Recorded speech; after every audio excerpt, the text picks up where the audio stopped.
এই তো কিছুদিন আগের কথা, বৃষ্টি বর্ষার দিনগুলো কতটা দুর্যোগে কাটিয়েছি, আর মনকে শুধু সান্ত্বনা দিয়ে গেছি, চলো এই খারাপ মুহূর্তটা কাটিয়ে যখন সুন্দর একটা ভালো মুহূর্ত আসবে, সেই মুহূর্তগুলোই আমাকে সর্বসুখী করবে। যেহেতু বর্ষা ঢুকে গেছে, জামা কাপড়গুলো আগের দিন কেচে দিয়েছিলাম, সেগুলো শুকায়নি, তাই আজকে আকাশটা বেশ রোদ ঝলমলে দেখে জামা কাপড়গুলো বাইরে মেলে দিয়ে এসেছি। এদিকে কিচেনে এসে কিচেনটা একটু ক্লিন করে নিয়েছি, সাথে জলের বোতলগুলো কিন্তু ভরে রাখলাম।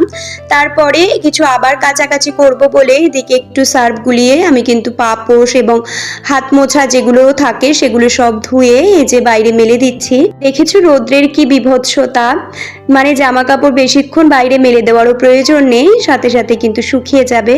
তারপরে ঘর বাড়িটা একটু মোছামুছি করে নিলাম। আজ ছিল বুধবার, তো আজকে মাটির উনুনে রান্না করব, এজন্য হাঁড়ি কড়াইগুলো একটু মেজে নিয়েছি।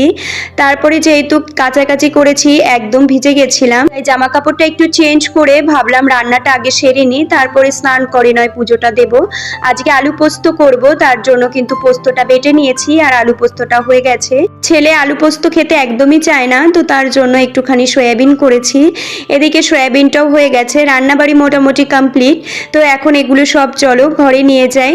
এদিকে কিন্তু স্নানটা সেরে নিয়েছি, সাথে একটু মাথাও ঘষেছি, আর বেড কাভারটা একটু চেঞ্জ করব, কারণ সকালবেলা একদমই টাইম পাইনি, তাই স্নান করে এখনই ধীরে সুস্থে গুছিয়ে নিলাম। তা